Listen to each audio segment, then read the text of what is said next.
My name is Meagan McGaugh, and God changed my life in August 2016. High school was really hard for me. I think I've been like insecure growing up, just as a theme in general, but especially in high school, like everything kind of came to a head. I ended up developing an eating disorder, and my whole mentality was just centered around like having to be perfect, having to be like super pretty and like wanting people to like me and think I'm beautiful and people to want me and choose me and really like delight in me, and wanting to be wanted for like, especially by guys, but really by everybody. And the way that ended up looking like is I would really just have a terrible mentality about food and my body and exercise in general. I remember that especially junior and senior year of high school is when it was the worst, and I would really analyze like everything that I ate, like breaking it down into the numbers of how many grams of sugars, how many grams of protein, how many grams of fat, what kind of fat, like really like overanalyzing everything that I was eating, and I couldn't go a single day without like planning when I was gonna eat, and if it didn't go according to my plan, if I ate something on the unhealthy list in my head, then I would like freak out and like just get overwhelmed by emotion and not know how to stop thinking about it. I would go my whole day like just in the back of my mind thinking about what I had already eaten, what I was gonna eat. I was super like controlled by this idea that I couldn't gain weight, that like I had to stay skinny and like pretty and perfect, and people started commenting on my weight because I was losing weight because I was starving myself, and that just made it worse. Like people saying like, "Oh, Meagan, like you're so skinny." Like now I can't be unskinny, you know? I can't not meet their expectations of who I'm supposed to be or what I'm supposed to look like. And I would like abuse working out to make my body fit this like stereotype of beautiful, and I couldn't stop. and honestly, for the longest time, I didn't realize that I actually had a problem.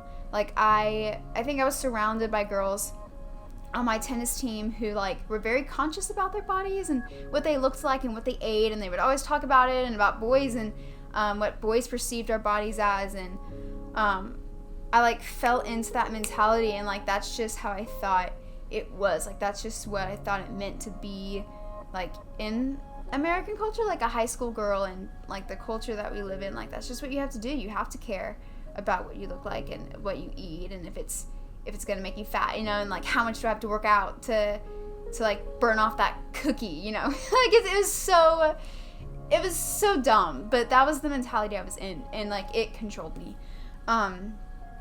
Like there was just little that I could do to get out of that mentality once I recognized that I did have a problem. Like I tried. like there was one time where my mom was like, "Meagan, like you," for the umpteenth time she tried talking to me about it, and I was starting to realize that summer after my senior year of high school, before college, that like, no, like something is wrong. Like this is not healthy. Like this is controlling me, and I would try to stop it. And be like, okay, no, like I'm gonna eat this cookie and like it's totally gonna be okay. Like I'm gonna eat, honestly, like this is terrible, like orange juice. Like I wouldn't drink orange juice because it had too much sugar in it. Like it was like, it controlled everything that I did and the decisions I made.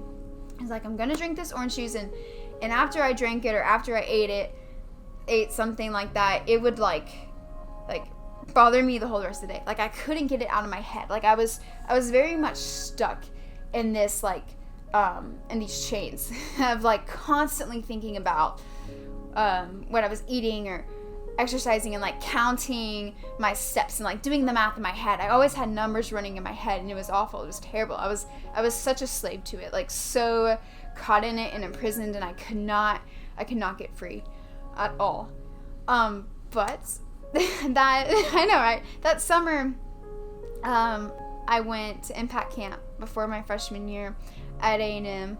And Impact is like, it's an organization, like a church retreat, like a camp retreat for people, students going into A&M, getting plugged into the Christian community. So I wanted to grow in my faith. Like, my faith was important to me. I just felt so distant from God, because I was so concerned with the world and like it ruled me. But at Impact Retreat, I met a lot of girls who are counselors, and even like older women as well, who like who were anorexic and then like are completely free from it. And that was crazy to me. Is like what does it look like to not have these thoughts in my head? Like, how did you deal with this, and how are you totally fine now? Because like it was almost like it was always in the back of my mind. Like I could not get it out of my head. And actually that night, one of the nights, the same day that I met those girls, we sang Man of Sorrows in worship. And it was a song I had sung before and heard before, but something about like just singing it out, and like just singing it out with so many other believers in that moment, crying out like, who the Son sets free, he is free indeed. Like, I can even picture it in my head. Like, in that moment, something clicked in my mind.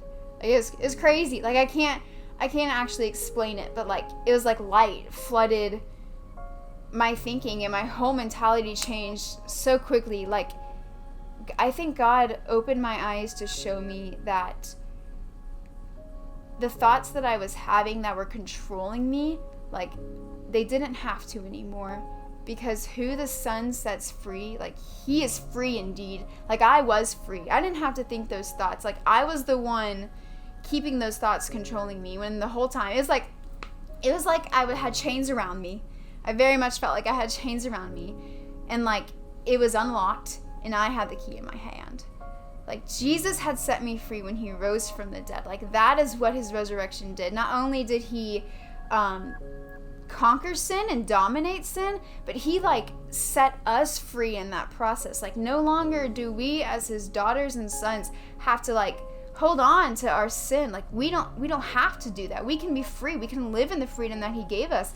And like that, realizing that day just like sent me on a crazy growth spurt. Like, and I'm still on that. Honestly, like 4 years later, like I have grown so much in my faith, realizing the freedom that I have from Christ. Like, that has been absolutely crazy to me.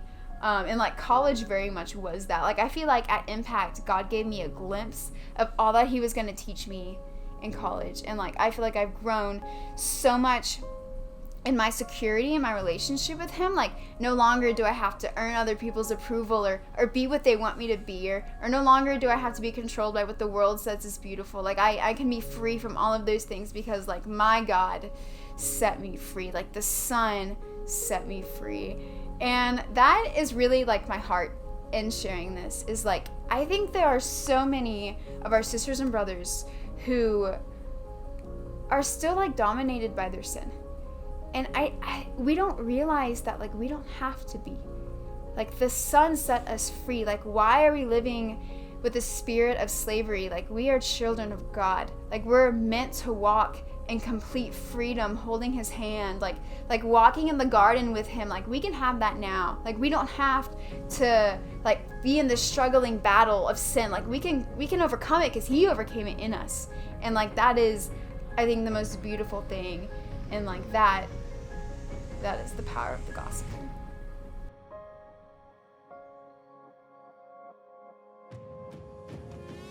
Thank you so much for watching our Behold video series. We are so excited to see how God uses these videos to glorify his kingdom. So if you have a story, or if you know other people who have a story, please feel free to contact me at this email address, because we would love to hear how God has changed your life.